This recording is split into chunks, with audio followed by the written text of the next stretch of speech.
Da mesma forma como nós viemos trabalhando, nós estamos tratando de impostos em espécie. Vamos falar especificamente, primeiro comecei a tratar dos impostos municipais, falamos do IPTU, superficialmente, claro, né? Falamos também do ITBI. Eu ia começar agora a falar do ISS, mas como o ISS é um pouco mais extenso, e eu quero trabalhar o ISS junto com o ICMS, então vou falar do IPVA, né? Vamos fazer uma análise geral do IPVA, depois vamos fazer uma análise geral do ITD, e por fim vamos entrar em ISS e ICMS, que é o mais complexo. E na outra aula, o que não der, né, nessa, possivelmente, talvez a gente consiga chegar até ISS. Não dando para terminar, eu continuo na próxima aula ISS, ICMS, e aí nós vamos começar os impostos federais. Tá? Já está aí aparecendo no quadro para vocês, na tela, a matriz normativa do IPVA, quais são os artigos que tratam do IPVA. Nós temos aí alguns artigos na Constituição, basicamente 2, que vão tratar de IPVA. Temos também a legislação do Estado do Rio de Janeiro do IPVA, já que o IPVA é um tributo estadual. Temos o Código Tributário, temos a lei da vistoria aqui do Rio de Janeiro, que fez uma pequena alteração dispensando a comprovação do IPVA para a vistoria de veículos. E, por fim, nós temos a resolução da Secretaria de Fazenda. Esses são os principais diplomas legislativos relacionados ao IPVA. Para começar a falar de IPVA, eu trouxe as características principais do IPVA para que nós possamos ter uma visão geral sobre como é que vai funcionar a cobrança desse imposto, né? E quais são os pontos principais que vão ser cobrados em prova diante dessas características. Essas características são daí que sai a maior parte das questões de prova, tá? Bom, começando a questão da competência do IPVA. O IPVA é um tributo estadual, né? Os estados, nós temos então 26 estados, mais o Distrito Federal, podendo cobrar o IPVA. E aqui vão duas observações importantes que passam despercebidas. A primeira é que pode acontecer da União, excepcionalmente, cobrar o IPVA. Então, a União não cobra o IPVA, óbvio, pertence aos estados, mas, como nós vimos na aula passada, sempre que eu tiver um território, né, se por um acaso a União vier criar um território, nesse território, a União é responsável pela carga tributária estadual e, se ele não for dividido em municípios, também pela carga tributária municipal. Então, pode vir, excepcionalmente, a União acabar instituindo o IPVA dentro de um território e cobrar por esse IPVA. Não é comum, nós não temos no momento, porque não há territórios mais no Brasil, mas se vier a ser criada a União, então, excepcionalmente, pode vir a cobrar o IPVA. Isso está previsto no artigo 147 da Constituição. Tá? Outro ponto importante sobre o IPVA é que o IPVA ele é um repasse tributário obrigatório. O que significa? Significa que 50% do IPVA arrecadado pelo Estado, já que é um imposto estadual, tem que ser repassado para o município. Então, ao contrário do que muita gente pensa, o Estado não fica com toda a arrecadação do IPVA, ele fica apenas com 50% dessa arrecadação. 50%, a outra metade dessa arrecadação tem que ser repassada para o município aonde o veículo está registrado. Então, por exemplo, se eu tenho um veículo com placa de Niterói, o município de Niterói vai ficar com 50% desse IPVA. O Estado do Rio de Janeiro arrecada, mas vai haver um repasse obrigatório do Estado para o município. Essa parcela pertence ao município. O fato de haver repasse tributário não torna um imposto municipal, volto a dizer. O imposto ele é estadual, quem vai criar as regras, quem vai instituir, estabelecer a alíquota, dar todo o tratamento jurídico a esse imposto é o Estado. Só que ele é obrigado a repassar 50% de tudo que ele arrecada para os municípios onde os veículos estão registrados. Então, ele vai ter um banco de dados, de acordo com o registro daquele veículo do município, aquele município leva 50% sobre aquele veículo, no tocante ao IPVA. O IPVA, por ser um imposto, é competência privativa do Estado. Se o Estado, por um acaso, não vier a cobrar o IPVA, outro Estado não pode se apossar desse, nem muito menos o município, já que a competência privativa do Estado, só ele pode cobrar o IPVA. A função do IPVA, basicamente, ela é fiscal, né? Ou seja, há uma predominância maior na utilização do IPVA como forma de arrecadação, só que eu posso ter, excepcionalmente, o IPVA sendo utilizado de maneira extrafiscal. Onde é que eu vejo um resíduo de extrafiscalidade no IPVA? Quando eu tenho um Estado instituindo alíquotas voltadas para o tipo ou utilização do automóvel. Então, eu posso ter, por exemplo, alíquotas para carros de passeio, alíquotas para carro, alíquotas para veículos de transporte de pessoas, alíquotas diferenciadas para veículos de carga, eu posso ter, dependendo do tipo do veículo, uma alíquota diferenciada de IPVA. Isso dá uma natureza extrafiscal, porque eu acabo por tributar menos aqueles veículos que têm uma importância maior para a economia, por exemplo. Ou eu também posso ter uma alteração na alíquota do IPVA de acordo com o combustível do veículo. Eu posso ter, por exemplo, e nós temos aqui no Rio de Janeiro, uma alíquota mais baixa para álcool, uma alíquota mais baixa para energia elétrica. Então, eu posso, dependendo do tipo de combustível utilizado pelo veículo, ter também uma alíquota diferenciada, com o objetivo de estimular a aquisição desse tipo de veículo. Então, é importante que o IPVA ainda tenha um resíduo extrafiscal como forma de fomentar a aquisição de alguns veículos ou fomentar a utilização de alguns veículos para determinadas finalidades. Então, ele pode ter uma alíquota diferenciada de acordo com o tipo dele, ou pode ter uma alíquota diferenciada de acordo com para que o veículo é utilizado. Boa noite. A base econômica do IPVA, ele incide sobre um bem, né? Esse bem é um automóvel, nós vamos ver daqui a pouco a discussão que já tivemos sobre isso, que tipo de veículo está abarcado pelo conceito de automóvel. O automóvel é um transporte terrestre, mas, a princípio, basta a gente saber que ele é voltado para o patrimônio, ele está tributando o patrimônio. Já que ele está voltado e tributa um patrimônio, independe da pessoa que é titular desse patrimônio. Então, por exemplo, se você vier a ganhar, eu não tenho, né, muita capacidade contributiva, né, não ganho muito bem, mas acabei sendo sorteado com uma Ferrari. Ainda que você demonstre que não tem capacidade contributiva para pagar o IPVA de uma Ferrari, o IPVA dessa Ferrari não vai ser reduzida pela sua falta de capacidade contributiva, nem você vai ser isento por isso. Porque já que eu estou tributando patrimônio e esse tributo tem natureza real, o que interessa é o bem que está sendo tributado. A pessoa que sofre essa tributação não tem relevância. Então não interessa quem é o proprietário, o importante é o valor do bem. Se o bem custa aquele valor, ainda que o proprietário não tenha condições de pagar, ele que se desfaça do bem, já que ele não tem capacidade contributiva para ostentar e manter aquele veículo. O IPVA sendo um tributo voltado para o patrimônio e se preocupa com a capacidade real de tributar esse patrimônio, é indiferente à pessoa que é titular desse patrimônio. Tá? Mais um outro ponto interessante é que o IPVA ele é considerado complexivo, ou seja, já falamos disso daqui numa outra oportunidade, quando estudamos a hipótese de incidência, o IPVA ele é cobrado, né, pela propriedade desse veículo ao longo de todo o exercício, ao longo de todo o ano. Então, significa dizer que quando você paga o IPVA lá no início do ano, você está pagando pela propriedade daquele veículo ao longo do ano todo.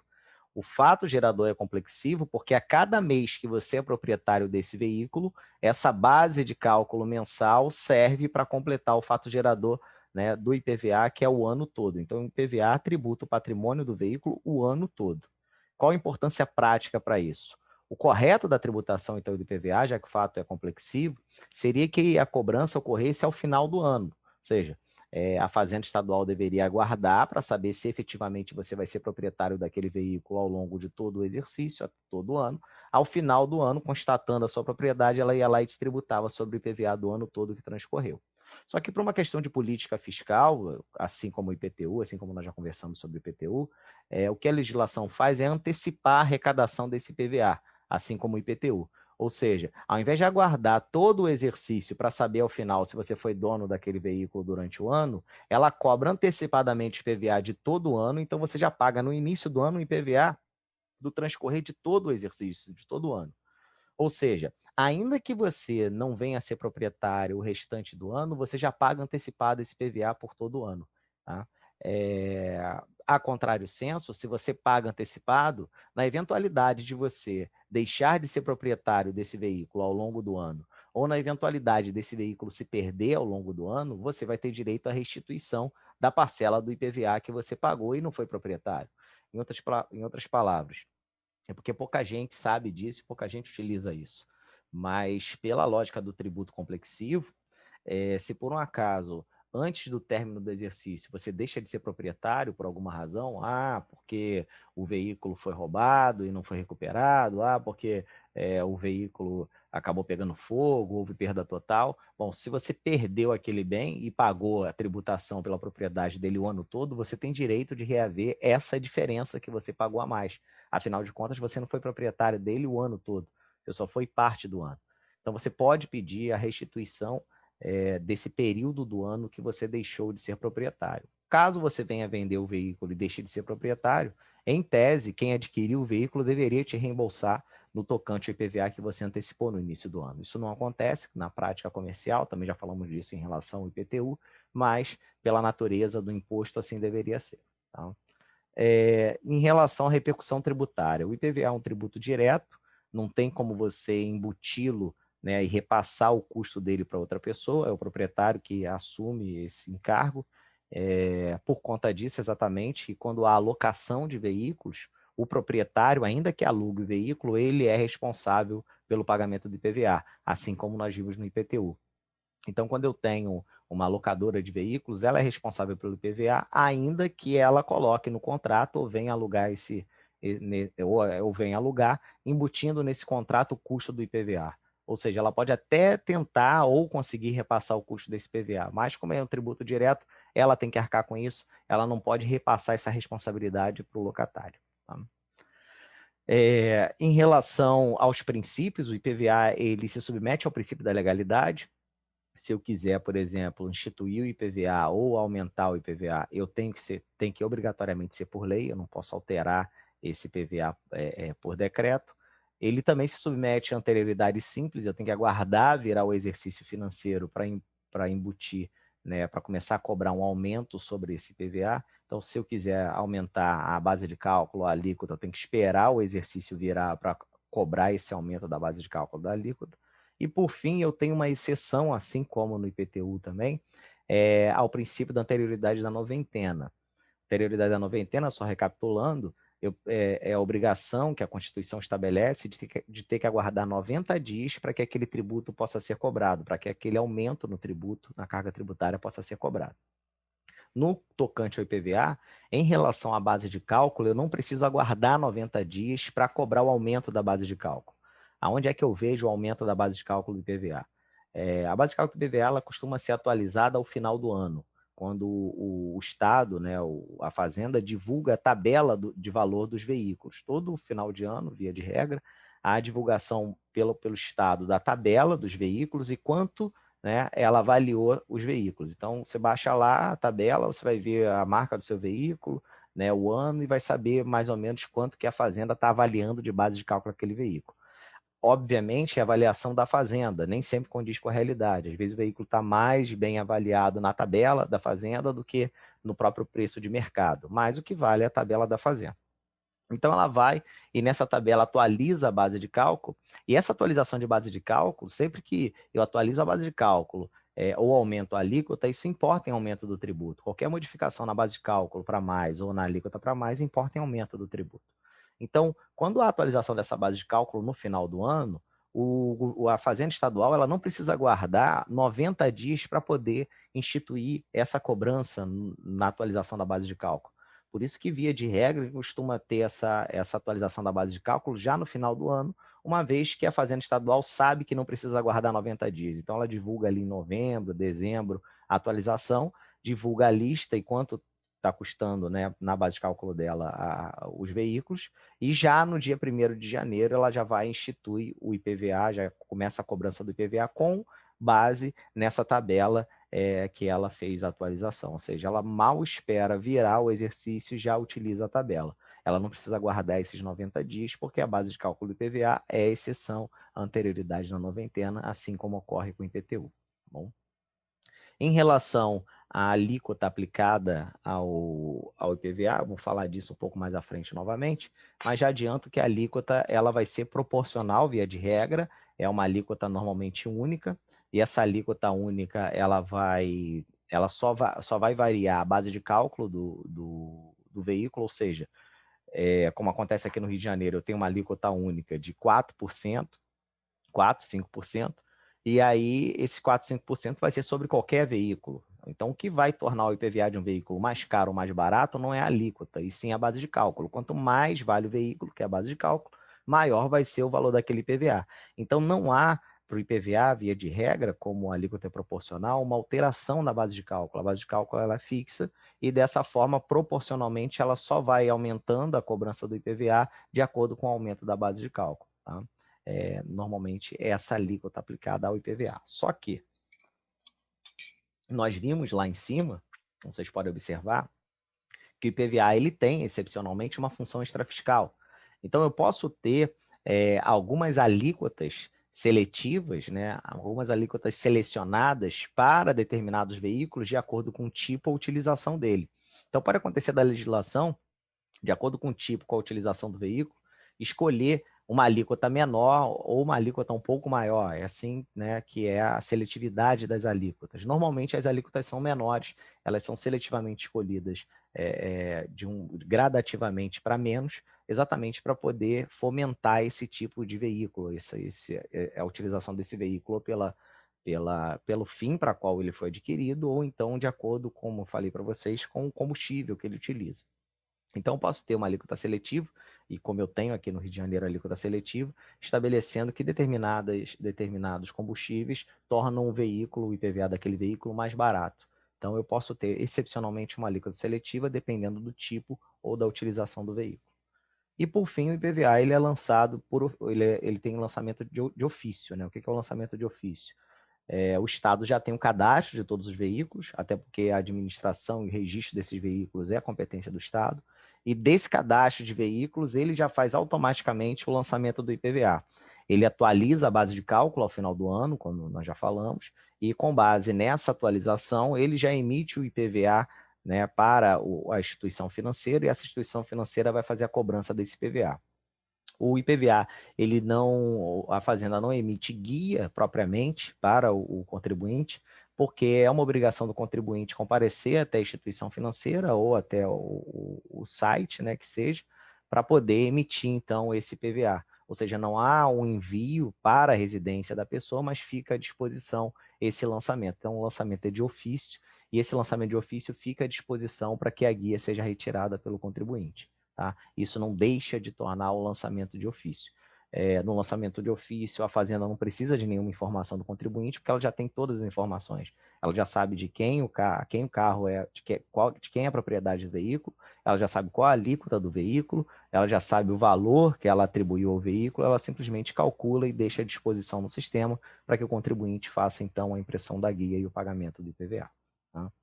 Bom, alguma dúvida aqui quanto às características do IPVA?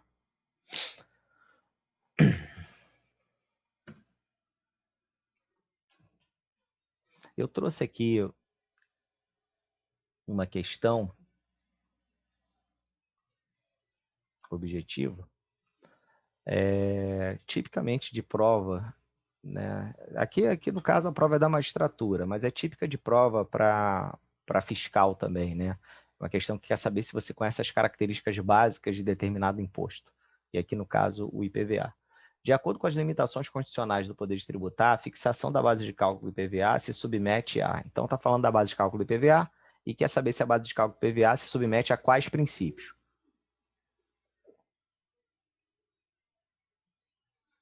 Nós vimos que eu acabei de falar que a anterioridade do IPVA, que a base de cálculo se submete a anterioridade simples, como vocês podem ver, a regra. Deixa eu colocar aqui. Se submete a anterioridade simples. Então, se eu quiser aumentar a alíquota ou a base de cálculo, eu tenho que esperar o exercício virar só a partir de 1º de janeiro. Então, qualquer aumento na alíquota na base de cálculo do IPVA, esse aumento só pode ser instituído, só pode ser aplicado a partir de 1º de janeiro. Então, se submete à anterioridade simples, mas na anterioridade da noventena, ela só se submete à noventena se for um aumento da alíquota. A alíquota, se ela for majorada, ela só pode ser cobrada a partir de 1º de janeiro, esse aumento. Desculpe. A partir de 1º de janeiro, não. 1º de janeiro é anterioridade simples. Essa alíquota, se for majorada, ela tem que aguardar 90 dias para ser cobrada. Essa é a anterioridade da noventena. Acabei lendo de cima e repetir aqui. Então, pela anterioridade da noventena, se por um acaso eu aumentar a alíquota eu tenho que aguardar 90 dias para que esse aumento possa ser instituído.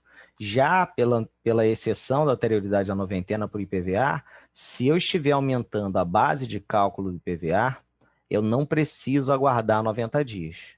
Aqui eu não preciso aguardar 90 dias. Então, eu só aguardo 90 dias para implementar um aumento se esse aumento for na alíquota. Se esse aumento for na base de cálculo, eu não preciso aguardar 90 dias para implementar. E era isso que a questão queria saber, né? A questão quer saber que para fixação da base de cálculo, ou seja, para alteração da base de cálculo do IPVA, que tipo de princípio ela se submete? Ela se submete à anterioridade nonagesimal? Não, ela não submete à nonagesimal porque ela é exceção à nonagesimal, à base de cálculo, não precisa guardar 90 dias. Mas ela precisa guardar a anterioridade anual. Então aqui está errado, porque ela precisa guardar a anterioridade anual. Ela se submete à anterioridade anual? Se submete, aqui está certo. Sem a necessidade de observância da anterioridade nonagesimal? Está certo. Então ela não precisa guardar 90 dias. 90 dias a base de cálculo não precisa guardar para que ela possa ser, para que essa fixação, esse aumento possa ser instituído, mas ela precisa aguardar o exercício virar para que possa ser cobrada. Anualidade. Anualidade não é anterioridade simples, nem anterioridade anual. Anualidade é um princípio do direito financeiro que estabelece que toda cobrança tributária ela tem que constar anualmente a previsão dela na lei orçamentária. Isso não se aplica, porque anualidade não é mais um princípio aplicado ao direito tributário, só ao direito financeiro. Sem necessidade de observância, anterioridade nonagesimal? Sim, essa parte está certa, mas a primeira parte está errada. Anualidade não é aplicada mais no direito tributário, então está errado. A anterioridade anual está certa. Sem necessidade de anterioridade nonagesimal também está certa. Então, a única parte que está errada na letra D é esse início aqui, dizendo que o princípio da anualidade é aplicado no direito tributário. O princípio da anualidade não é aplicado no direito tributário porque é um princípio voltado só para o direito financeiro atualmente. Então, diante disso, nós temos a letra B, precisa observar a anterioridade anual, mas não precisa a nonagesimal. Voltando, repetindo, nós só estamos falando da base de cálculo do IPVA.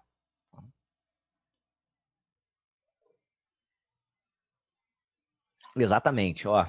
É boa sua observação, Flávia, porque entendo o seguinte: não há exceção à anterioridade anual, nem da noventena, quando o tema for referente desculpe, para IPVA e IPTU, quando o tema for referente à alíquota, aqui só se for base de cálculo. Então, a exceção da anterioridade da noventena é só para a base de cálculo. A própria Constituição faz essa ressalva, artigo 150, parágrafo 1º. Então, quando eu falo lá de anterioridade, exceção à noventena, IPTU e IPVA é só para a base de cálculo, não é para alíquotas. Então, se eu aumentar a alíquota do IPTU e do IPVA, eu tenho que aguardar a noventena também. Ela tem que observar a noventena. Então, não é para alíquota, é só para a base de cálculo. Tá? A ideia é justamente facilitar a atualização da base de cálculo, no caso do IPTU, facilitar a atualização do valor do imóvel, e no caso do PVA, facilitar a atualização do valor do veículo no final do ano. Porque quanto mais para o final do ano ficar essa atualização, mais próximo da realidade fica o valor desse bem para ser tributado logo no início do ano. Em outras palavras, tanto o IPVA quanto o IPTU eles vão ser instituídos, né? O fato gerador ocorre dia 1º de janeiro. Então, se dia 1º de janeiro ele tem que estar calculado, o quanto mais próximo de 1º de janeiro eu atualizar a base de cálculo, mais próximo da realidade é essa tributação. Por isso que eu não posso exigir que a atualização da base de cálculo, atualizar esses valores, tenha que aguardar 90 dias, porque senão eu vou atualizar esses valores muito tempo antes. E eu vou perder, então, capacidade contributiva, já que esses imóveis, esses veículos podem acabar se valorizando nesses 90 dias no final do ano. Então, para evitar que haja uma valorização e eu consiga chegar o mais próximo possível da realidade daquele bem, do valor daquele bem, eu posso atualizar no final do ano, eu atualizo o mais próximo possível do final do ano para ficar o mais próximo possível da realidade para ser tributado no dia 1º de janeiro do ano seguinte. Ok? Por isso que eu não preciso aguardar 90 dias para a base de cálculo. Bom, vamos agora ver os elementos, né? Assim como nós vimos nos outros tributos, os aspectos da hipótese de incidência. Nós vamos estudar o elemento pessoal, o elemento material, temporal, espacial e quantitativo no que se refere ao IPVA. Vamos começar pelo elemento pessoal. As referências que eu fiz aqui, as que não forem referências da Constituição Federal, que não estiverem na Constituição Federal, estão ou no Código Tributário Nacional ou está na lei do IPVA do Rio de Janeiro, tá? Ou seja, essa aula ela foi planejada com base na legislação do Rio de Janeiro. Tem que tomar cuidado, porque se você for fazer prova para fiscal estadual em outra unidade da federação, pode acontecer algumas alterações aí referente à legislação.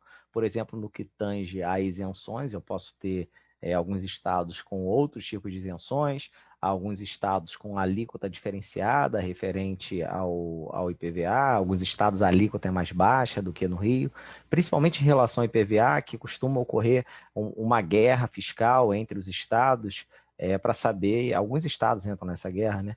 Para fomentar o registro de veículos naquela unidade da federação. Por exemplo, estados que normalmente cobram menos IPVA e acabam por atrair empresas locadoras de veículos, é Santa Catarina, que costuma fazer isso, o Paraná um pouco, Minas Gerais também, tem muitos veículos do Rio de Janeiro que são registrados em Minas para tentar fugir da tributação da alíquota aqui do Rio, que é mais elevada em relação a isso, mas isso pode configurar fraude, tá? E pode haver até apreensão, né? Temos algumas blitz voltadas exclusivamente para IPVA sobre aqueles veículos que são registrados numa unidade da federação e circulam em outra justamente para fugir da cobrança do IPVA a maior em alguns estados em detrimento de outros. Tá? Bom, mas voltando aqui, vamos começar falando, essa legislação aqui é da legislação do estado do Rio, então cuidado se forem fazer prova para outro estado. Elemento material. O que nós vamos ver no elemento material é o que vai gerar a cobrança do IPVA. Pode parecer meio óbvio, mas existem ainda algumas discussões, algumas já superadas, outras nem tantos, a respeito do que pode se considerar veículo automotor. O veículo automotor para fins de IPVA é somente o veículo terrestre. Então, uma discussão que já existia, né, há muito tempo atrás, voltou a tomar a mídia, voltou a ser criada uma legislação na tentativa de se tributar, e aí o STF novamente disse da impossibilidade, é a questão da embarcação e aeronave. Isso induz muita gente a erro, por quê? Embarcação e aeronave não são considerados veículos automotores para fins de IPVA. Em outras palavras, não há incidência de IPVA para barcos e aeronaves. Barco e aeronave não pagam IPVA, só paga IPVA veículo automotor terrestre. Embarcação e aeronave não pagam IPVA. Nesse sentido, nós temos essa decisão do STF, que já é uma jurisprudência antiga. Nós já tivemos 2 tentativas de 2 estados em tributar a embarcação e aeronave. O estado de São Paulo já tentou tributar a embarcação e aeronave com IPVA. O estado do Rio já tentou tributar a embarcação e aeronave com IPVA e nenhum dos dois conseguiram, porque o STF, nas 2 oportunidades, declarou a legislação inconstitucional, reafirmando que não incide IPVA sobre embarcação e aeronave. Nós temos esse julgado de 2002, na primeira tentativa, e tivemos depois um outro julgado em 2007, né, em uma segunda tentativa de se tributar a embarcação e aeronave com IPVA. Tá? Nos dois, a mesma coisa, não há possibilidade de se cobrar IPVA sobre embarcação e aeronave. Por que ainda existem algumas discussões sobre IPVA para embarcação e aeronave? Não é tributar a embarcação e aeronave, porque a jurisprudência do STF já é sedimentada nesse sentido. A dúvida que surge, que vem surgindo, são os veículos híbridos. Né? Eu trouxe aqui um veículo híbrido só a título de curiosidade. Alguns veículos híbridos que são terrestres e aquáticos, ou então agora, como foi divulgado, como está sendo divulgado na mídia esse mês, o primeiro carro, né? O primeiro carro e a aeronave começou a circular na Europa, né, já tem autorização para circular na Europa, ou seja, se um veículo desse vier a ser importado para o Brasil, o que vai ser tributado? Vai poder cobrar o IPVA ou não? Afinal de contas, é um veículo automotor, é um veículo aéreo, cobra só a metade, então ainda há uma discussão em relação ao IPVA nos veículos híbridos, aqueles que andam na terra ou no mar ou na água, então, ou no mar ou no ar, né, na terra, não. Então, mas se for um veículo exclusivamente aquático, exclusivamente aéreo, não vai haver incidência do IPVA. Talvez um pouco, né? Não sei quanto é. É um brinquedo divertido. Outro ponto importante também é que esse veículo ele deve ter autopropulsão, né? Veículos com propulsão animal, eles não vão ter a incidência de IPVA, né? Isso também já foi decidido. O automotor, a propulsão deve ser própria. Então, por exemplo, charrete, não vai haver incidência de IPVA. Também já se tentou cobrar IPVA sobre charrete. Um outro ponto também é em relação a veículos terrestres que circulam internamente, e não na horizontal, na vertical, ou seja, já se tentou cobrar IPVA sobre elevador. Elevador também, apesar de ser um veículo terrestre, ele, na verdade, a locomoção dele, por ser na vertical e ser interna, não há incidência de IPVA. Então, a criatividade a criatividade de se tentar estender a incidência do IPVA já foi muito grande, né? A jurisprudência, né, começou a delimitar conceitualmente o que é o veículo automotor ao longo dos anos, mas nós já tivemos tentativas que acabavam um pouco por destoar essa questão da incidência do IPVA para somente carros. A gente fala assim, IPVA voltado para carro, mas não se aplica só a carro, tem IPVA também sobre o ônibus, tem IPVA também sobre a moto. Então, aqui o veículo automotor é o veículo automotor terrestre. Pode ter 2, 4, 3 rodas, a quantidade de rodas não interessa, mas sim a forma como ele se locomove, a autopropulsão, e aonde ele circula, tem que ser terrestre. Okay?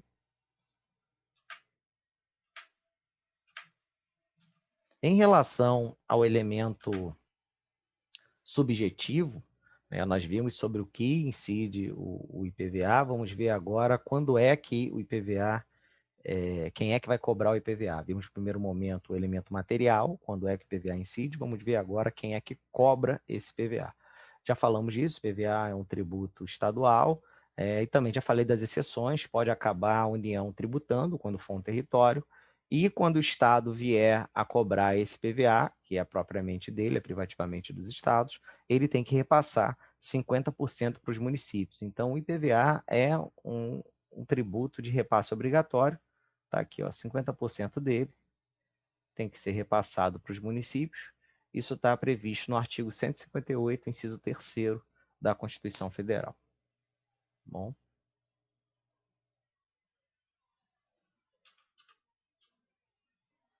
Agora vamos para o elemento subjetivo passivo. Vimos quem cobra, quem é o ativo. O elemento ativo é quem cobra, o Estado. Vamos ver agora o elemento passivo, que é quem deve pagar o IPVA. A legislação aqui do Rio, a 2877, vai estabelecer que eu tenho outras pessoas, além do proprietário, que são obrigados a pagar o IPVA. Quem são essas pessoas? Essas pessoas, via de regra, são os novos proprietários, né? Porque às vezes você ainda não é proprietário, mas está em vias de ser proprietário. Então, o contribuinte pode ser uma pessoa física ou jurídica proprietária do veículo. Esse é o básico.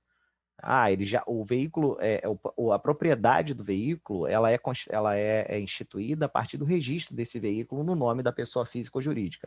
Então, a partir do momento que há o registro daquele automóvel ou no nome de uma pessoa física ou jurídica, a partir daquele momento ela passa a ser contribuinte do IPVA e ela tem esse ônus como sujeito passivo de pagar esse IPVA. Só que existem algumas situações aonde eu posso atribuir a obrigação de pagar o IPVA não ao proprietário, mas ao responsável. O responsável tributário, já falamos dele, é aquela pessoa indicada por lei para pagar o IPVA no lugar do contribuinte. Então, algumas situações, quando fica difícil de identificar o contribuinte, ou como eu não consigo localizar o contribuinte, a lei pode indicar outra pessoa para pagar no lugar dele. Esse é o responsável. E quem é que a lei indica como responsável do IPVA? Bom, o adquirente do veículo, isso daqui é muito importante, porque é daqui que sai aquela máxima que nós sabemos, né, que quem compra o veículo compra a dívida do IPVA que está com o veículo. Ou seja, aquele IPVA que não foi pago pelo antigo proprietário, a partir do momento que o adquirente compra esse veículo, ele passa a ser responsável por esse pagamento. Então, ele entra como responsável solidário. A partir do momento que ele adquire, ele entra como responsável solidário. É como se ele tivesse, ao comprar o veículo, assumindo aquela dívida, aquele passivo, e ele passa a ser também solidário. A fazenda, nesse caso, vai poder ir em cima de um ou do outro. Alguns autores vão sustentar que só poderia ir em cima do adquirente, mas se o concurso for para a fazenda, você vai dizer que a responsabilidade é solidária, e aí a fazenda poderia cobrar esse PVA em atraso, tanto do antigo proprietário quanto do adquirente, né, que ao comprar o veículo assumiu a dívida que estava para trás de IPVA. Então, aqui, para concursos da Fazenda, vocês devem indicar que há a solidariedade tanto para o antigo proprietário quanto para o adquirente que comprou o veículo, tá bom? Bom, outro ponto muito importante para a prova é que quando há leilão de veículos, o arrematante ele não é responsável pelo pagamento do IPVA. Quem é responsável pelo pagamento do IPVA é o leiloeiro. Por quê? Porque ninguém iria querer arrematar um veículo em leilão público se por um acaso soubesse que ia assumir todo o IPVA em atraso daquele veículo. Quando você arremata um bem, você está querendo arrematar aquele bem livre e desimpedido de qualquer dívida, principalmente dívida tributária. Então, o que a lei, de uma forma bem coerente, fez foi dizer o seguinte, ó, quem está arrematando esse veículo vai levar o veículo sem nenhum débito tributário, porque esse débito tributário ele vai ser pago pelo leiloeiro com o valor que ele obtiver com a venda do veículo. Então, o leiloeiro, quando ele faz lá o leilão, ele já sabe que daquele valor ele vai ter que tirar o dinheiro, né? Vai ter que tirar parte ele tira a parte dele, óbvio, e a outra parte ele vai ser utilizado para pagar a carga tributária, e se sobrar aí, então, para pagar qualquer outro débito. Então, nós vamos dizer que o IPVA em atraso, num caso de asta pública, ele vai se subrogar no preço obtido com a venda daquele bem, com a venda daquele carro, com a venda daquele automóvel, melhor dizendo. Então, a venda do automóvel, o dinheiro obtido com a venda do automóvel vai ser utilizado para pagar o IPVA e quem fica com essa responsabilidade desse pagamento, de pegar esse dinheiro e pagar, é o leiloeiro. O arrematante, ele não fica com essa obrigação, porque senão ele não iria querer arrematar esse veículo. Tá? Outro ponto também que eu já falei aqui é a questão do arrendatário. O arrendatário é aquele que aluga o veículo, né? Agora, então, está muito na moda essa questão, voltou, né, na verdade, não tem nada de muito novo, né? Mudou um pouco a forma do instituto, mas já é um instituto antigo, que é a questão da locação de veículos. Ao invés de se comprar um veículo, se alugar um veículo. Já é um modelo que existe muito nos Estados Unidos, aonde você aluga um veículo por um período, toda a manutenção e todo o custo daquele veículo é pela empresa, e ao final você tem a opção de compra ou não. É o leasing, né, basicamente. Só que o leasing com algumas alterações. Já que a empresa é a proprietária do veículo e ela faz essa alocação, esse arrendamento, como proprietária, ela que tem a obrigação de pagar o IPVA. Então, em relação ao veículo aqui, ó, são responsáveis pelo pagamento. Em relação a empréstimos e acréscimos legais, o veículo objeto de arrendamento mercantil.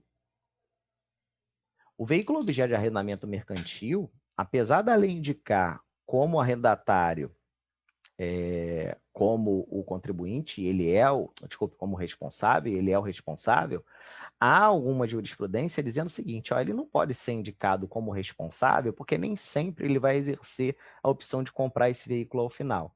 Então, apesar da lei, e aí vocês podem botar para a prova, que o arrendatário é o responsável pelo pagamento do veículo, há quem conteste essa imposição legal, dizendo, não, se o arrendatário é como se fosse um locatário e o locatário não tem como responder, então deveria haver, então, a atribuição exclusiva do pagamento ao proprietário desse veículo, ou seja, quem alugou.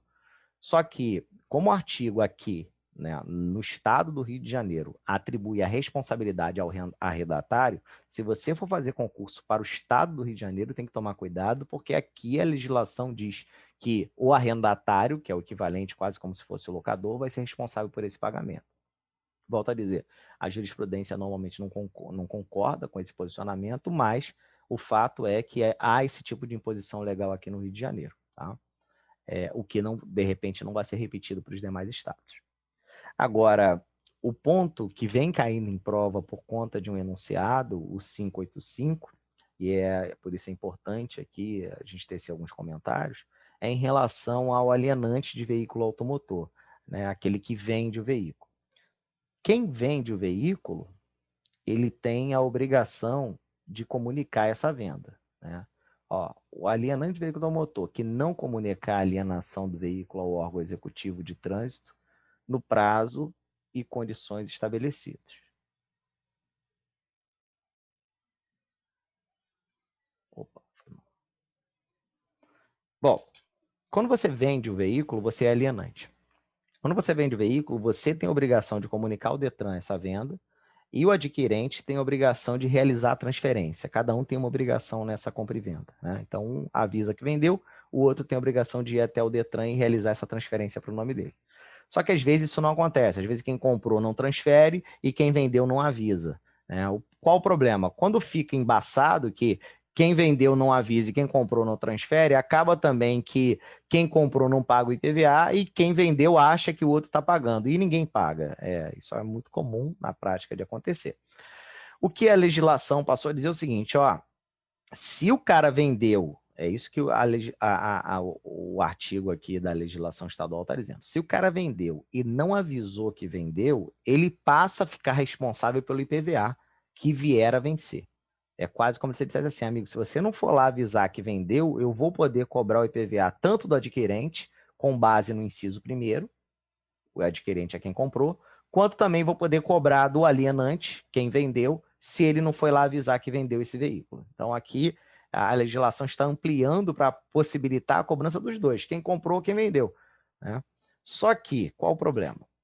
O problema é esse enunciado, essa súmula do STJ, que é uma súmula recente, que vai dizer o seguinte: responsabilidade solidária do ex-proprietário prevista no Código de Trânsito Brasileiro não abrange IPVA incidente sobre veículo automotor a que se refere o período posterior à sua alienação. O que ele está dizendo aqui é que você não tem como atribuir a solidariedade ao alienante, aquele que vendeu, de um IPVA que passou a incidir depois da venda. Ou seja, ainda que não tenha ocorrido a transferência do veículo, né, ainda que o adquirente não tenha transferido o veículo, você não tem como virar para o antigo proprietário, ou seja, para o vendedor, e dizer que ele continua responsável pelo IPVA que for vencendo dali para frente, ainda que ele não tenha comunicado essa venda. Então, em outras palavras, há uma certa incompatibilidade entre essa súmula e entre o inciso 2º, artigo 3º, inciso 2º da lei aqui do Estado do Rio de Janeiro. Isso é comum de acontecer, alguns impasses dessa natureza em relação a quem eu posso cobrar. Por quê? Se coloque no lugar do legislador. O legislador ele quer ampliar a garantia dele de cobrar para o máximo de pessoas possível. Então, quando o legislador olha para um negócio de compra e venda, ele quer se garantir que alguém vai pagar. Ou quem comprou vai pagar, ou quem vendeu vai pagar. Então, ele vai colocar normalmente na lei que pode cobrar dos dois, como está acontecendo aqui. Ele está dizendo que pode cobrar do adquirente, nada mais razoável, porque afinal de contas o adquirente comprou, mas também está dizendo que vai cobrar do alienante, né? Ou seja, de quem vendeu e não avisou que vendeu. Só que o que a súmula está dizendo é que não é razoável você cobrar do alienante, porque o alienante ele não é mais dono, não houve a transferência do veículo, a transferência do veículo, em boa parte das vezes, não está fora tá fora da gerência do alienante, porque o alienante ele vai no cartório, não sei se vocês já participaram aqui de compra e venda de veículo, funciona assim, a pessoa pega o documento do veículo, vai com o comprador no cartório, os dois assinam, reconhecem, né, por autenticidade, e dali para frente o alienante imagina que o outro vá realizar a transferência no Detran, só que ele vai e não realiza a transferência. Como não realiza a transferência do Detran, no banco de dados do Estado fica constando que o antigo proprietário ainda é dono. Só que dali para frente, depois do registro, eu não tenho como continuar atribuindo o IPVA ao antigo proprietário, porque a parte dele ele fez, que foi ir até o cartório, reconhecer o documento e confiar de que o comprador vai transferir. Só que o comprador vai e não transfere. Inclusive, nós temos diversas demandas judiciais onde o vendedor processa o comprador porque ele não fez a transferência. É muito comum isso acontecer. Eu já vi diversas ações nesse sentido, já até julguei algumas. Então, é comum, né, de você vender achando que o cara vai transferir, o cara não transfere. Aí olha o prejuízo que ele te causa. Ele compra o veículo, não transfere o veículo, e a fazenda ainda vem dizendo que o IPVA que vai incidindo sobre esse veículo pode ser cobrado do antigo dono, do vendedor. É um absurdo, porque o vendedor confia no outro, já está tomando prejuízo de multa e outras coisas que vão caindo no nome dele, porque não houve a transferência do veículo, e ainda tem que pagar o IPVA sobre um carro que ele não tem mais e vendeu, né? Então, é todo um problema jurídico que se cria e ele não tem, né, outra forma de obrigar a pessoa a realizar a transferência. Então, por conta disso, o judiciário, nessa súmula, tende a entender que não é possível atribuir ao antigo proprietário, ao vendedor, aos IPVAs que vierem vencendo após a venda, porque ele não tem como controlar essa transferência, né? Trocamos o nosso recentemente, o próprio cartório, quando foi reconhecer a firma, me ofereceu uma taxa baixinha para informar o Detran. Achei muito legal. Bom, a questão da informação ao Detran é necessário, e aí vem a questão aqui em relação ao Código de Trânsito Brasileiro. Se vocês notarem aqui na súmula, a súmula está falando aqui, artigo 134 do CTB. O que o artigo 134 do CTB diz? O artigo 134 do CTB vai dizer que, se não houver a comunicação ao Detran de que o veículo foi vendido, automaticamente as multas vão para o proprietário. O proprietário é o vendedor. O Detran também não tem como adivinhar que o veículo foi vendido. É óbvio, se ninguém for lá avisar, ele não tem como adivinhar. Só que esse artigo 134 do Código de Trânsito Brasileiro é uma obrigação com fins de multa, com fins de penalidades. Ou seja, o Código de Trânsito está dizendo que tem que haver a comunicação para que o antigo proprietário não sofra as penalidades pelas infrações de trânsito que vierem a ocorrer. Isso é voltado para a punição de trânsito. O problema é que a legislação e a Fazenda estadual estavam se utilizando desse artigo para dizer o seguinte: ó, se não avisar que vendeu o veículo, o antigo dono, o vendedor, não vai ficar só com as multas, também vai ficar com o IPVA.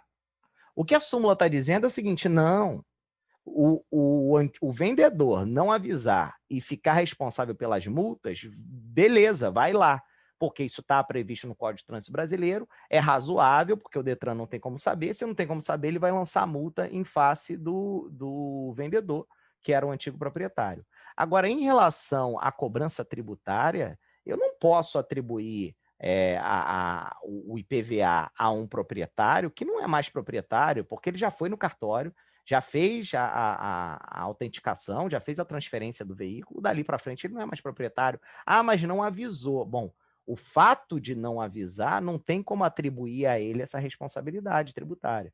É isso aqui que está em conflito. A gente não está falando pelas multas. Porque quando você vende o veículo, você pode sofrer 2 prejuízos depois, se esse veículo não for transferido. Você pode receber as multas que vierem a incidir sobre esse veículo e você pode receber o IPVA. As multas, o que a súmula está dizendo é o seguinte: as multas, beleza. Né? Se você não for lá comunicar, você vai receber as multas. Por isso, essa taxa que eles já estão, né, inventando para notificar o Detran de que o veículo foi vendido para você não receber multa. Agora, o que a súmula está dizendo é que eu não posso atribuir responsabilidade solidária para o IPVA. Para a multa, beleza, mas para o IPVA não tem como fazer isso.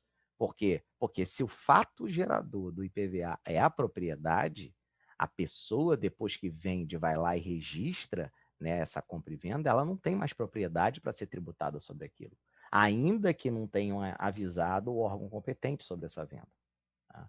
Então, é bem interessante essa súmula aqui, porque ela afasta essa responsabilidade solidária do vendedor em relação ao IPVA. Mas cuidado, que é em relação ao IPVA, não é em relação às multas incidentes sobre o veículo. Tá? As multas permanecem, se ele não comunicar a venda, permanece incidido para ele. Tá? Bom, em relação à venda e asta pública, como eu já falei aqui para vocês, eu trouxe aqui esse julgado.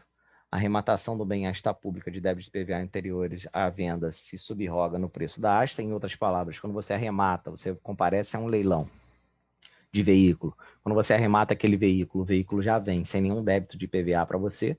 Ah, mas ele tinha lá um débito de PVA, quem é que vai pagar? Bom, quem fica responsável por pagar é o leiloeiro com o valor que for obtido com a venda desse automóvel. Se o valor do automóvel não for suficiente para pagar o IPVA, a fazenda que vai atrás de outro bem daquela pessoa para pagar o IPVA em atraso. Quem adquiriu no leilão que não pode ficar responsável por esse pagamento, senão ninguém ia querer comprar nada no leilão, porque afinal de contas, quando vai para leilão, normalmente já tem um bom atraso, uma boa dívida em matéria de IPVA. Tá? No caso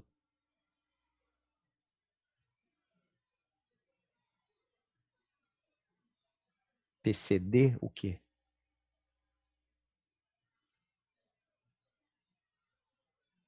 O que é o PCD? Ah, PNE, tá. No caso PNE que tem isenção. quando o carro é vendido. IPVA cobrado retroativo. O carro é vendido, o PNE comprou o veículo, ele tem isenção, é isso? Ele quer saber se quando ele vender vai pagar os anos que ele foi proprietário, é isso?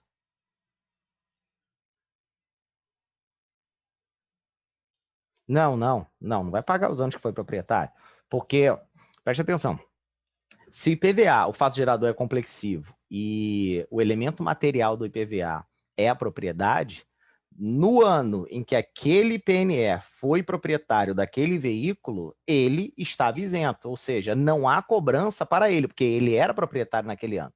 Ah, ele vendeu o veículo. Eu não tenho como cobrar retroativo, porque quem está comprando não foi proprietário naquele ano. O proprietário naquele ano era isento, era o PNE.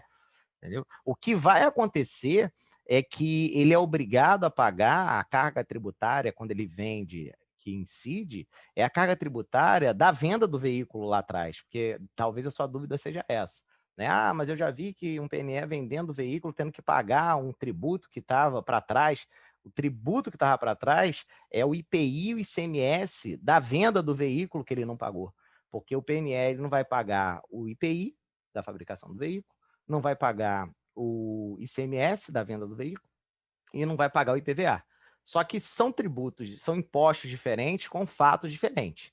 O fato de ser proprietário, esse não tem como voltar no passado e desfazer a propriedade do cara. Agora, o IPI e o ICMS, que é isento na hora da venda, eu tenho que cobrar se for vendido para uma pessoa que não gosta dessa isenção, porque senão eu ia criar um estímulo a só se comprar carro de PNE, porque você ia comprar mais barato, já que ele teve isenção lá quando veio da concessionária, consequentemente, quando ele fosse vendido ia ser mais barato, isso ia criar um atrativo, e um atrativo sem razão, desproporcional, né, sem justificativo.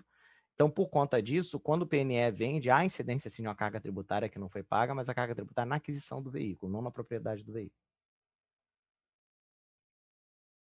Certo?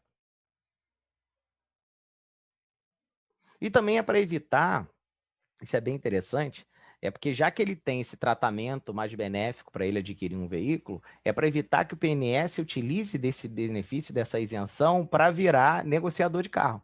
Né? Ele só pode se beneficiar dessas isenções, salvo engano, a cada 2 anos. Tenho quase certeza disso. Cada 2 anos. Ou seja, a cada 2 anos ele pode trocar de veículo tendo essa isenção lá do IPI e do ICMS.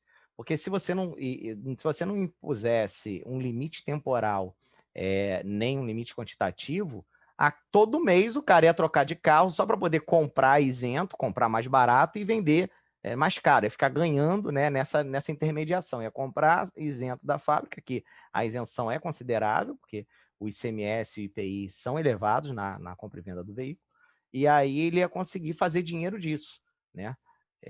Usando da condição dele para gerar, né, um ganho patrimonial para ele. E não é esse o objetivo da lei. O objetivo é facilitar a aquisição de um veículo de transporte para ele, já que ele tem essa limitação de circulação. Bom, deixa eu ver, eu acho que eu tenho outro julgado aqui que eu queria mostrar para vocês importante.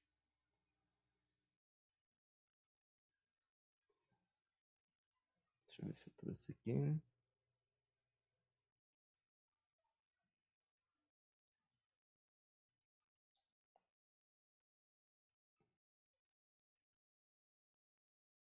Ah, tá. Achei. Outro ponto importante que nós temos um julgado aqui, que eu já vi cair em prova, é referente ao elemento temporal. O elemento temporal, eu já falei que é complexivo, né? Ele corre ao longo do exercício, mas há uma cobrança antecipada do IPVA, assim como no IPTU.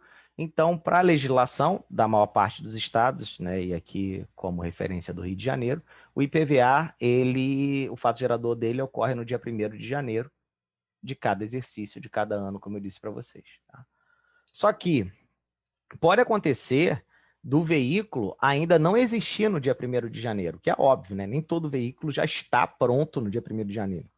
O veículo, de repente, ficou pronto em março, né? Tá sendo construído, ficou pronto em junho. Então, A lei indica outras datas, além de 1º de janeiro, quando não houver a propriedade desse veículo no dia 1º de janeiro. Então, aqueles veículos que não têm propriedade definida no dia 1º de janeiro, eu tenho outras regrinhas. Primeira regrinha é essa daqui, ó, a data da sua primeira aquisição por consumidor final. Ou seja, se o veículo ficou pronto em março e ele foi comprado em março, então, para eu não ter que aguardar até o próximo exercício para cobrar o IPVA, o que a legislação vai dizer é o seguinte: se ele ficou pronto em março, né? Se ele foi construído em março, ficou pronto em março, foi comprado em março, ele vai pagar IPVA proporcional aos meses em que vai haver a propriedade. Isso é muito curioso, não sei se alguém aqui já comprou carro zero, a gente tende a achar que pelo fato de a gente comprar um carro zero no meio do ano ou no transcorrer do ano, não tem que pagar IPVA. Não tem que pagar IPVA. Só que o IPVA ele não vai ser um IPVA integral do ano todo, porque afinal de contas, lá no dia 1º de janeiro, eu vou pagar o IPVA, vai ser de IPVA sobre o ano todo. Se por um acaso eu comprei esse veículo zero em março, eu só vou pagar o IPVA residual dos meses. Comprei em março, então, janeiro, fevereiro, março. Eu só vou pagar 9 dozeavos, né? Porque eu só vou ser proprietário 9 meses do ano. Comprei em março, vou ser proprietário 9 meses, final de março, vou ser proprietário 9 meses, vamos botar lá para o final. Vou ser proprietário 9 meses do ano todo, então 3 meses do ano eu não vou pagar IPVA, porque eu comprei em março, o veículo não existia ainda. Agora, a partir da aquisição pelo consumidor final, que é o comprador, eu começo a contar o IPVA daquele exercício. Esse exercício não é desprezado. Aí virou o ano, no ano seguinte, 1º de janeiro, começa a cobrança, então, integral desse veículo zero. Tá? Outra forma também que pode alterar a data do fato gerador de 1º de janeiro é o desembaraço aduaneiro, que também é muito parecido com a fabricação do veículo. Só que ao invés do veículo sair da fábrica, o veículo é importado. Então o veículo está vindo importado, o veículo chega aqui em junho, quem adquirir esse veículo, né, nessa importação em junho, não vai pagar o IPVA sobre o ano todo, porque o veículo não estava aqui ainda no território nacional. Então, só vai pagar o residual desse exercício. Se chegou aqui em junho, só vai pagar, né, 6 meses de IPVA, que é o restante do ano que está faltando, que a pessoa vai ser proprietária daquele veículo que veio importado. O desembaraço aduaneiro é quando o veículo chega por vias de importação. E, por fim, quando é a compra e venda de um veículo, quem está comprando, ele só vai ser obrigado a pagar o IPVA a partir do 1º dia do exercício subsequente à transferência. Ou seja, se por um acaso chega lá em novembro, chega agora, né? Em novembro agora, eu compro um veículo agora em novembro, eu, novo proprietário, já estou pegando esse veículo com o valor do IPVA todo pago, que já foi antecipado lá no início do ano, né? Pelo vendedor.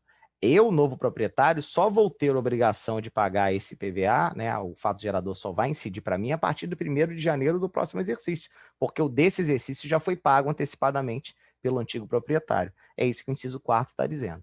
Então, a gente fala assim, de forma geral, que o IPVA ocorre no dia 1º de janeiro, fato gerador, mas, por questões lógicas e óbvias, esse 1º de janeiro pode ser adiado para a incidência do fato gerador se o veículo ainda não existia, se ele está vindo importado ou se ele está sendo adquirido para esse novo proprietário, a incidência só vai ser a partir do ano subsequente. Então, essas são as regrinhas dos aspectos temporais. Tá? O ponto que eu queria tocar com vocês, que é que eu vi em questão aqui de prova, que é o julgado, é esse daqui, lançamento e notificação. O IPVA é lançado de ofício no início de cada exercício e constituindo definitivamente com a cientificação do contribuinte para o recolhimento da exação, o qual pode ser realizado por qualquer meio idôneo, como envio do carnê ou publicação no calendário de pagamento. Aqui que vem a questão. Quando nós estudamos o procedimento administrativo tributário, nós vimos que após o lançamento, e o lançamento do IPVA é um lançamento de ofício, então estou falando que o IPVA é lançado de ofício, ou seja, a administração fazendária automaticamente ela já calcula, né, ou ela já tem a alíquota, ela já tem a base de cálculo, ela calcula o tributo, identifica quem é o proprietário e já deixa à disposição para baixar ou para ser impresso a guia para pagamento daquele IPVA. Qual o problema em ela deixar à disposição para baixar ou ser impressa essa guia? O problema é o seguinte, a lei exige que após o lançamento, né, qualquer que seja o lançamento de ofício por declaração ou por homologação, haja a notificação do sujeito passivo, ou seja, eu tenho que mandar algum ato administrativo para o sujeito passivo, para o contribuinte, para que ele tome ciência daquele lançamento, ou seja, para que ele receba aquela cobrança e vá pagar essa cobrança. No IPTU não há muita discussão, porque nós falamos tem o carnê do IPTU, ou seja, o carnê chega na tua casa para você pegar aquele carnê que é a guia e pagar esse IPTU. Você já está ciente do lançamento, já está ciente que você deve pagar, você só deve só ir até a instituição financeira fazer o recolhimento. Aqui não é problema na notificação.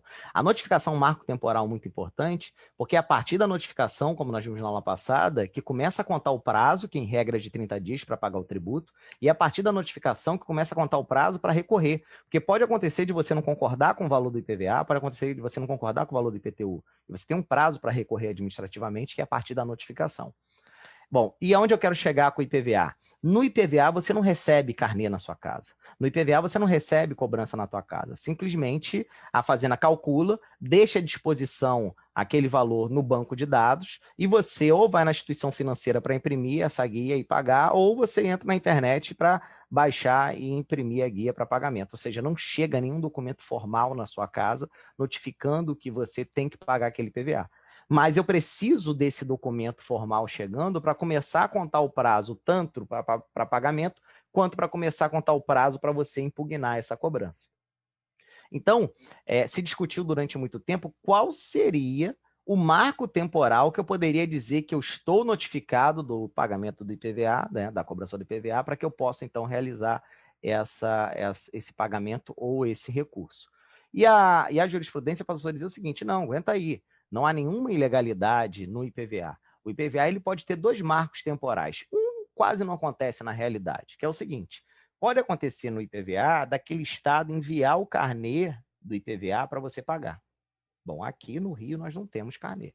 Eu sinceramente não conheço nenhum estado que trabalhe dessa forma. Pode acabar tendo, mas eu não me recordo. Ou seja, funcionar assim como o IPTU.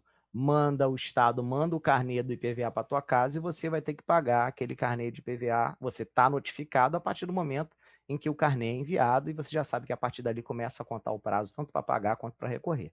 O carnê aqui iria funcionar como o IPTU funciona. Só que aqui no Rio, como em outros estados, eu não tenho o envio da notificação, o envio do carnê. Então eu tenho que escolher um outro marco temporal para esse prazo. Aí o STJ passou a dizer que, serve como marco temporal a publicação do calendário de pagamento. Todo ano, se vocês prestarem atenção, é divulgado nos jornais de grande circulação o calendário de pagamento do IPVA. E aí a Fazenda Estadual coloca lá assim, veículos com placa tal, calendário de pagamento, tem que pagar o IPVA em cota única até dia 2 de fevereiro, né? Parcelado, aí coloca lá de acordo com a placa, primeiro pagamento 2 de fevereiro, segundo pagamento 2 de março, terceiro pagamento 2 de abril, ou seja, a divulgação na imprensa oficial e na imprensa aberta, né, nos jornais de grande circulação, de quando é que vence o IPVA, dependendo do final da placa do carro. Essa notificação, quando sai essa publicação nos jornais, essa data da publicação conta como a notificação. É como se tivesse mandado, na data que publica, uma cartinha para cada um dos proprietários de veículos para que eles já soubessem o prazo que eles têm para pagar e o prazo que eles têm para recorrer se não concordar com aquela cobrança. Ou seja, o fato de não chegar na sua casa a cobrança do IPVA não tira, né, de você a obrigação de acompanhar essas datas de vencimento e de pagar dentro do prazo de vencimento, porque essas datas são divulgadas de forma ampla em jornal de grande circulação e na imprensa oficial. É isso que o STJ aqui reconheceu, tá bom? Então, não vai haver uma notificação individual, né, para o IPVA, porque a notificação aqui é uma notificação geral e a partir dessa notificação já conta o prazo tanto para pagamento de 30 dias, quanto para pagamento à vista, se for em 30 dias, parcelado, né, a depender do parcelamento que foi concedido, ou o prazo para que você possa recorrer. É bem importante esse julgado aqui, tá? Porque é um julgado relativamente recente, de 2016.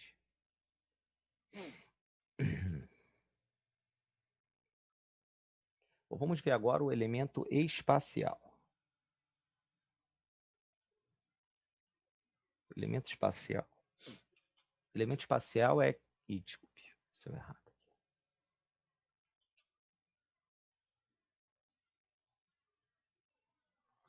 Bom, o elemento espacial é qual estado que tem competência para cobrar esse IPVA.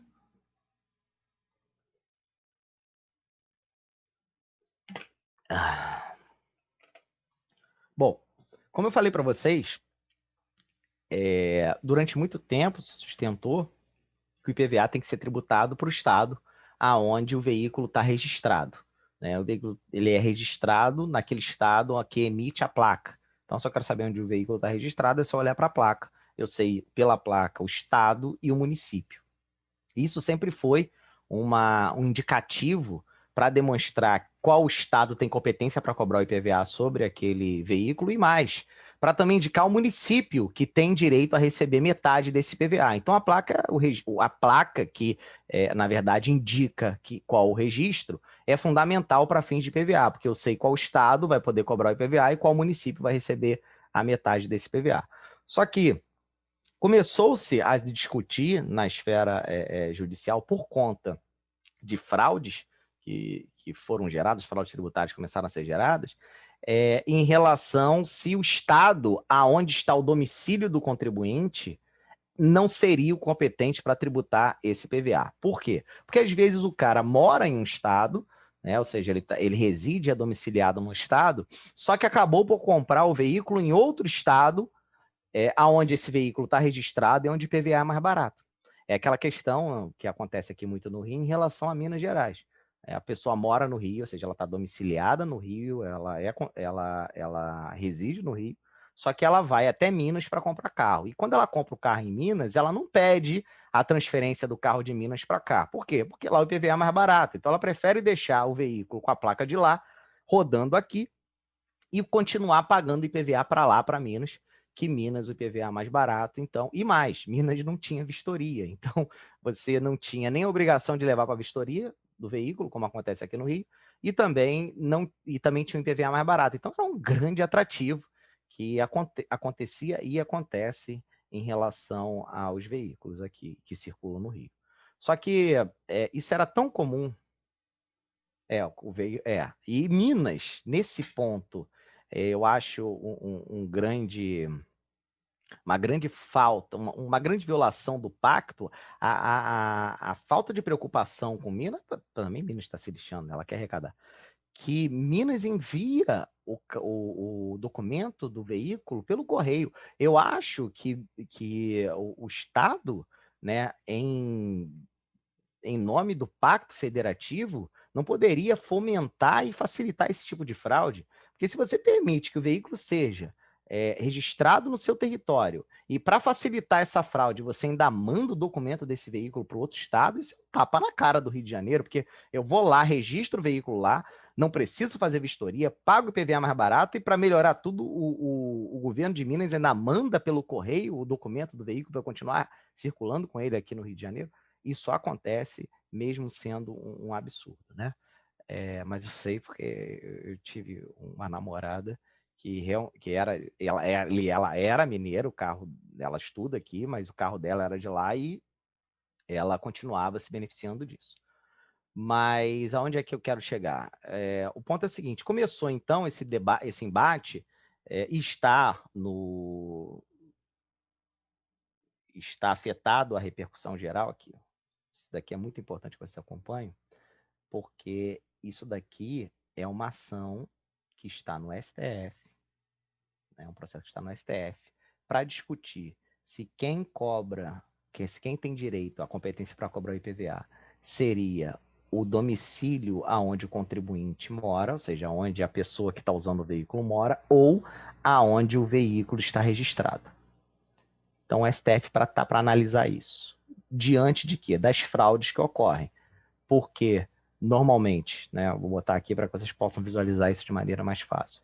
Normalmente, aqui no Rio, acontece do veículo estar registrado em Minas Gerais, né, e a pessoa mora no Rio de Janeiro. Então, ela circula no Rio, pagando um IPVA mais barato de um veículo que está registrado em outro estado, e enquanto os demais veículos registrados aqui estão pagando mais caro. Qual o problema prático disso? A poluição, a estrutura, a fiscalização, todos os serviços públicos que são decorrentes da arrecadação do IPVA são custeados pelo governo do estado do Rio, porque o veículo está circulando aqui. Então, quando eu tenho um carro de outro estado circulando aqui, toda a estrutura que aquele carro utiliza para circular é custeada pelos veículos daqui. Então, não é justo esse carro que está registrado lá em Minas, está circulando, utilizando a estrutura daqui. Óbvio, eventualmente está a passeio, está de passagem, não tem problema nenhum. Agora, aquele carro que utiliza no dia a dia, né, de forma habitual, a estrutura, né, de circulação, a estrutura de trânsito do governo aqui do estado do Rio não está contribuindo para custear essa estrutura quando ele está arrecadando IPVA para um outro estado de uma estrutura que ele não utiliza. Esse é o problema. Aí que está a guerra fiscal. É um estado arrecadando sem ter nenhum custo em viabilizar aquela estrutura de trânsito, enquanto o outro que está custeando tudo não está arrecadando nada por conta dessa fraude. Então há essa discussão no STF. O STF está para decidir se tem que ser, se o Estado o Estado competente para cobrar PVA vai ser o do registro, que normalmente hoje o é, ou vai ser o do domicílio. Eu acho mais justo, particularmente, que seja do domicílio. Tem que olhar para o cara e falar: onde é que você mora? Ah, você mora no Rio, então vai pagar para o Rio. Ah, mas o veículo está registrado. Não me interessa, né? E assim você evita esse tipo de fraude, porque o cara ele não vai querer mudar de estado por causa de PVA. Isso ele não vai querer, vou mudar para Minas porque o IPVA lá é mais barato. Não, isso ele não vai fazer, isso eu tenho certeza que não vai fazer. Agora, se você disser que é onde o veículo está registrado, para ele vai ficar maravilhoso, porque ele continua morando no Rio e vai continuar usando o veículo registrado de Minas Gerais. Tá? Então, o STF está para decidir isso, está em repercussão geral, é um agravo, acho que é um agravo, tenho quase certeza que é um agravo. Que está com repercussão geral para ser decidido e tem um impacto muito grande na arrecadação dos estados, principalmente nesse momento de crise, onde a taxa de inadimplência do IPVA está muito alta. Né? Nós sabemos que a taxa de inadimplência na maioria dos tributos está alta, mas especialmente do IPVA. Já estava difícil antes custear o veículo. Né? Imagina agora custear o veículo em tempo de crise com ele parado na sua casa. Já é mais difícil ainda. Então, a taxa de inadimplência do IPVA está muito elevada. Então, isso vai repercutir diretamente na arrecadação dos estados. Então, está para ser analisado esse tema aí. Bom, nós não temos uma posição ainda definitiva, mas o elemento espacial, pode ter certeza que quando isso daqui for definido, vai cair em prova, né? Porque o impacto disso daqui prático é muito grande. E todo mundo tem um parente, né? A Flávia está falando aqui, a minha mãe comprou carro em Minas. Todo mundo tem um parente que já comprou alguma coisa em Minas, né? Eu tinha um amigo tem um amigo, né? Que comprava carro só em Salvador. Eu não sei porquê, não era nem por questões tributárias. Ele falava que carro de Salvador era melhor. Não entendia isso. Ele saía daqui, ia lá, comprava e voltava.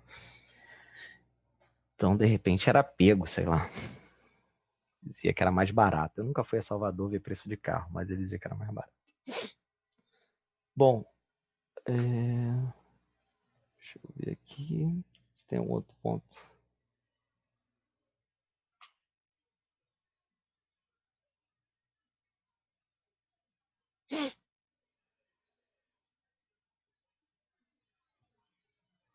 Só para que vocês possam ter uma ideia da gravidade, não tem muito a ver com a questão tributária, mas eu achei aqui um julgado bem legal.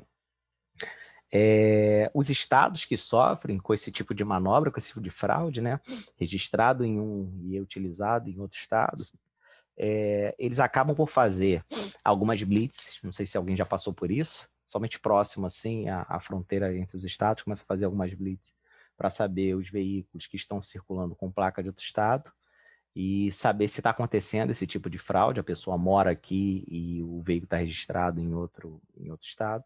E aí, quando identificam que há esse tipo de fraude, alguns estados costumam fazer isso daqui. Eu trouxe um julgado aqui de São Paulo, mas isso também acontece no Rio. Isso daqui, ó. Remetem essa documentação para o Ministério Público e tentam imputar a essa pessoa crime de falsidade ideológica. Né? Aqui tem um julgado do STF dizendo que registrar o veículo e licenciar o veículo em um estado e utilizar o veículo em outro como forma de pagar menos IPVA ou não pagar, não configura crime de falsidade. Né? Porque os estados, né, prejudicados costumam buscar isso, né? Punir aquela pessoa por crime de falsidade. Mas supressão ou redução de tributo, ou seja, é um outro delito penal, né? Menos grave, mas ainda assim é um delito penal. Tá? Só para mostrar que os estados prejudicados costumam buscar uma punição penal para tentar evitar esse tipo de conduta, mas é muito comum e ocorre.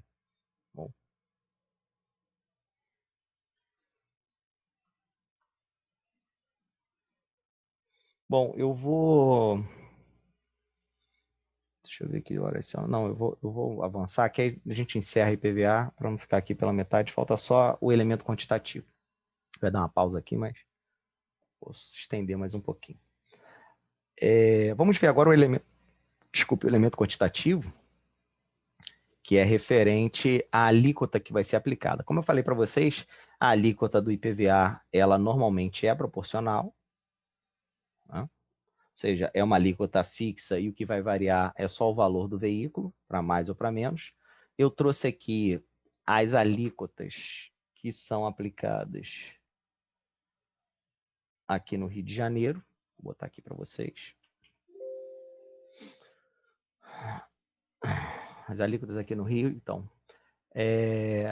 Eu coloquei aqui em vermelho, já mostrando para vocês que o Rio de Janeiro tentou cobrar uma alíquota de 5% sobre embarcação e aeronave.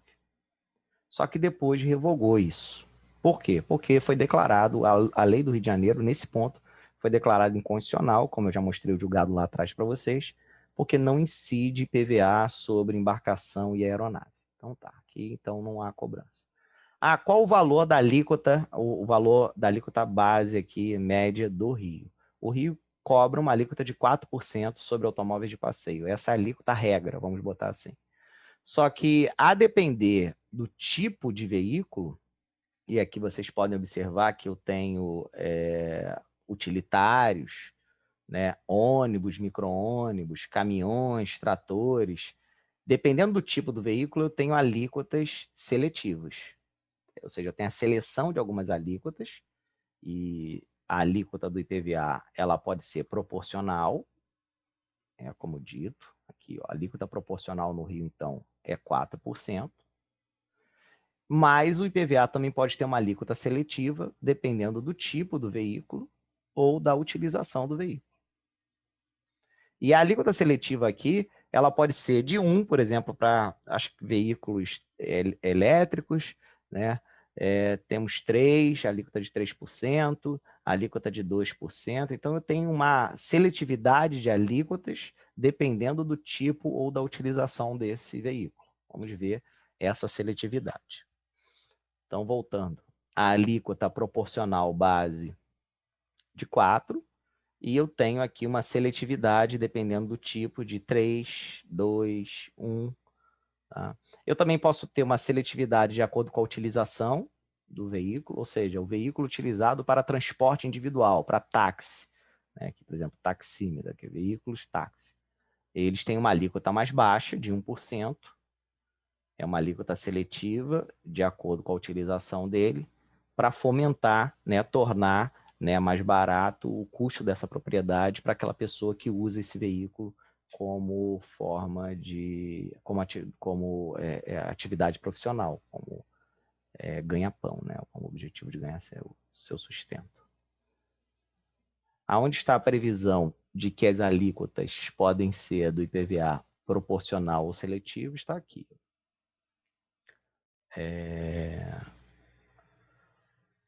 Inciso segundo. Em regra, a alíquota do IPVA é proporcional e, excepcionalmente, poderá ser seletivo, de acordo com a utilização ou com o tipo de veículo. Tá? Outro ponto muito importante, e aqui eu já botei até em vermelho e entre parênteses, é o seguinte. Pela Constituição, Como cada estado, cada um dos 26 estados mais o Distrito Federal vai estabelecer, vai cobrar o IPVA, o que a Constituição quis, então, que para evitar a guerra entre esses estados, como acontece, né, estamos vendo agora o exemplo de Minas e Rio de Janeiro, há a previsão de que a alíquota mais baixa, a alíquota mínima para o IPVA, ela deveria ser fixada pelo Senado. Em outras palavras, o Senado Federal é a casa que representa os estados. Então, o Senado deveria estabelecer, deveria fixar uma alíquota mínima para que os estados pudessem cobrar IPVA. Então, ele deveria falar assim, ó, todos os estados, nenhum deles pode cobrar menos de 2% sobre o IPVA dos veículos, né, registrados no seu território. Então, o Senado deveria criar essa alíquota mínima. Por quê? Porque quando estabelece uma alíquota mínima, você evita que alguns estados cobrem um IPVA muito barato como forma de atrair essas empresas, né, que mantêm locação de veículos, ou então é uma frota de veículos muito alta, e em, né, detrimento dos outros estados que não conseguem baixar essa alíquota a um patamar muito reduzido. Existem alguns estados que a alíquota proporcional base é 1%, né? Tem estado que a alíquota é zero, então tem estado que alopra.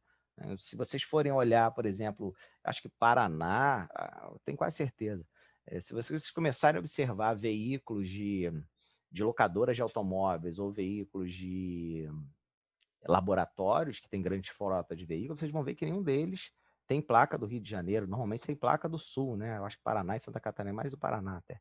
Porque eu tenho lá alíquota de 1%, alíquota zero, que atrai o empresário a registrar todos os veículos lá e instalar a empresa lá. Então, é uma forma que o Estado acaba se utilizando, né, de guerra fiscal para atrair investimentos para aquele Estado. A empresa vai se instalar lá, ela vai querer registrar todos os veículos lá, que ela vai pagar menos IPVA. Imagina uma frota de veículos, você tem que pagar IPVA disso tudo. Então, para evitar esse tipo de guerra fiscal, a Constituição diz, e é isso que cai em prova, que o Senado deveria estabelecer a alíquota mínima de PVA. O problema é que o Senado nunca fixou essa alíquota mínima. E aí fica essa zona.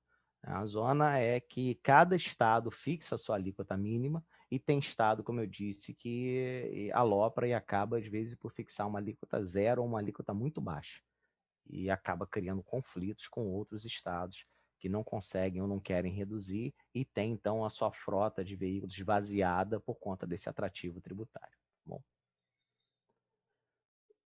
Bom, vamos ver agora, para finalizar, a base de cálculo. Antes da base de cálculo, só mais um ponto que eu quero. Na verdade, esse ponto, esse julgado que eu trouxe aqui para vocês, é para tirar um mito da cabeça. Ele já caiu mais em prova, mas é para tirar um mito da nossa cabeça de que veículo nacional e veículo importado devem ter IPVA diferenciado, né? O veículo nacional e veículo importado, eles não vão ter IPVA diferenciado. As alíquotas seletivas que nós vamos ter no IPVA, não esqueçam disso. Elas só podem ser criadas com base no tipo ou na utilização do veículo. A lei e a Constituição não permitem alíquotas diferenciadas em razão da origem do veículo. Então, se o veículo é nacional ou o veículo é importado, ele não vai ter um IPVA diferenciado. Eu não vou ter, por exemplo, uma alíquota de 8% para carro importado e 4% para carro nacional. Isso não existe. Por que não pode existir? O Brasil é signatário de um tratado internacional, o GATT, que proíbe esse tipo de conduta, né? Ou seja, os veículos brasileiros exportados lá fora, nos países signatários, não podem ter esse tratamento diferenciado de tributação, da mesma forma o Brasil não pode aplicar esse tratamento aqui. Por quê? Se não houvesse esse tipo de pacto, o que iria acontecer é que o IPVA dos veículos importados sendo mais caro, isso ia afastar a atratividade desses veículos, já que o custo de manutenção, o custo de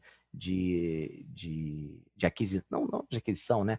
O custo de manter esse veículo no patrimônio ficaria muito elevado, ou seja, manter a propriedade desse veículo ficaria muito mais caro do que um veículo nacional. As pessoas iam adquirir menos veículos importados e isso ia acabar refletindo nas vendas do país que fabrica esses veículos aqui para o Brasil. Então, para que haja uma economia de livre mercado e o Brasil não sofra uma retaliação desse tipo de conduta, da mesma forma que o Brasil não pode criar uma diferença de alíquotas aqui dentro entre o veículo que vem de fora e o veículo que é fabricado aqui, também não podem criar esse tipo de conduta lá fora dos veículos que são exportados do Brasil. Tá?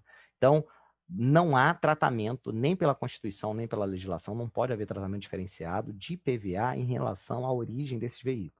A mesma alíquota aplicada para veículo nacional e para veículo importado. Nós vimos no quadro anterior, quando eu falei de alíquota, 4% para veículos de passeio. Esse veículo de passeio pode ser, né, um Gol, né, produzido no Brasil, ou pode ser uma BMW importada para o Brasil. A alíquota, se é veículo de passeio, será de 4%. Não interessa a origem desse veículo. Entenderam aqui?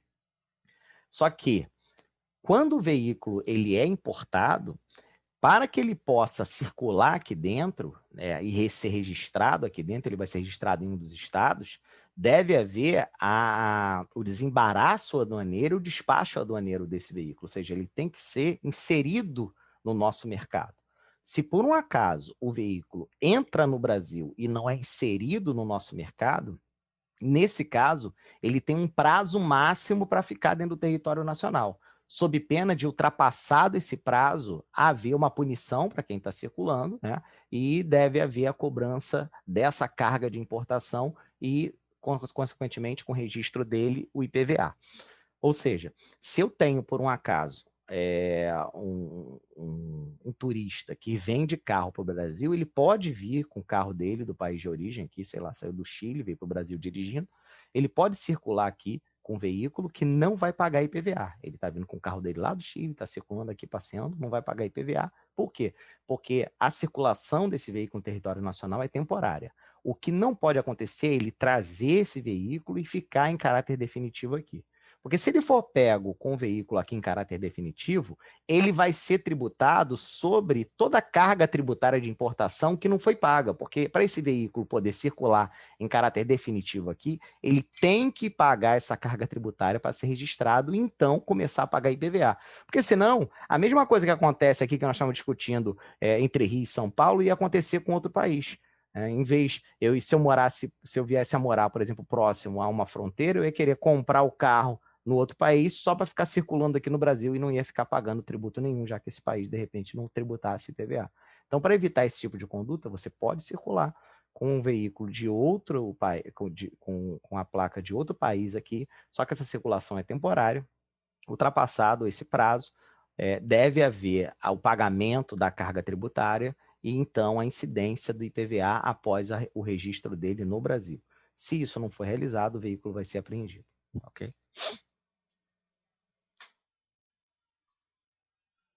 Bom, agora vamos para a base de cálculo. A base de cálculo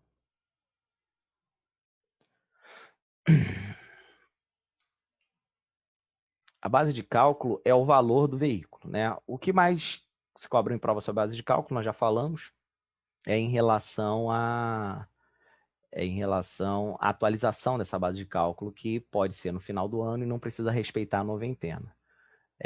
A base de cálculo é uma tabela, como eu falei para vocês, essa tabela ela é baixada pelo Estado, ela costuma ser baixada ao final do ano, então está aqui, ó, artigo 7, tratando de veículo usado, a base de cálculo vem numa tabela, essa tabela é divulgada anualmente, né?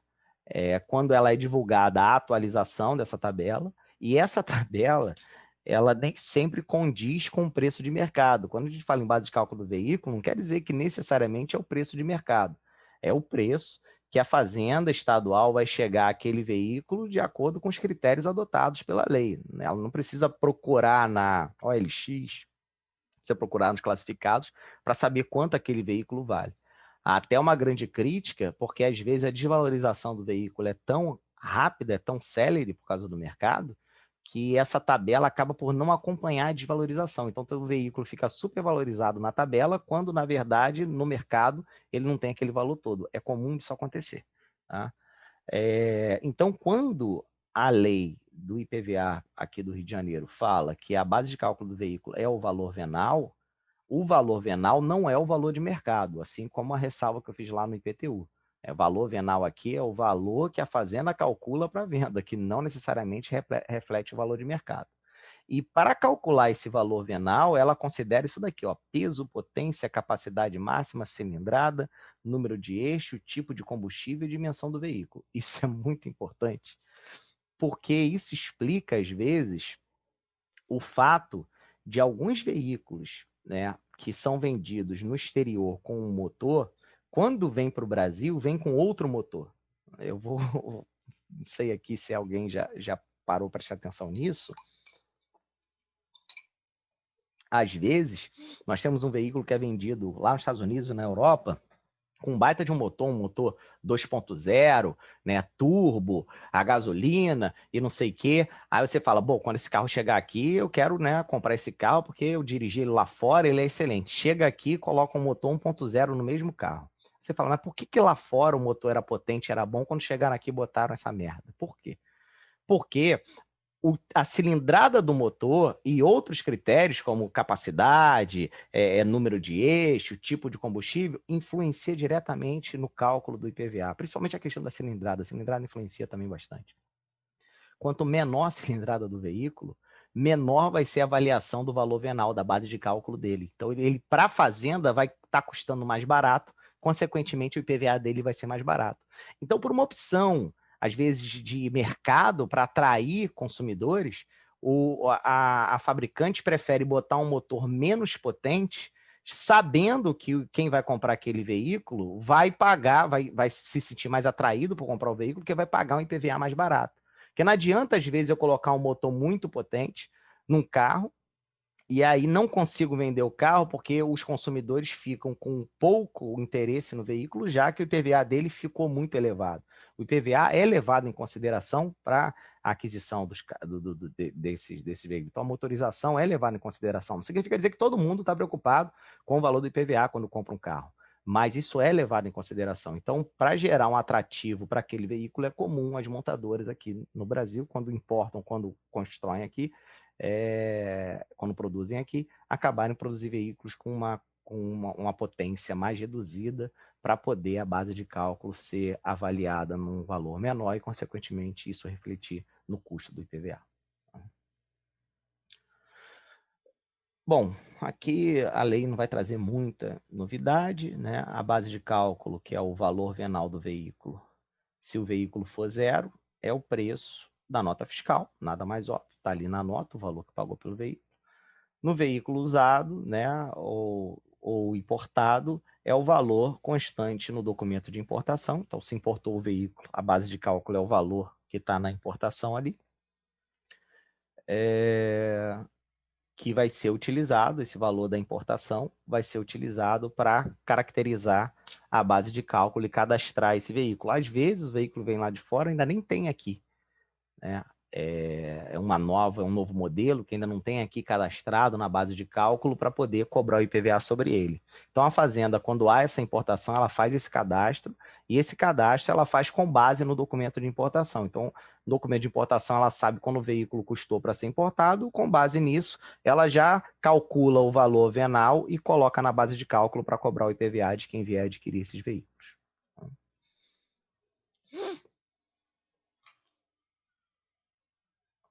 Bom,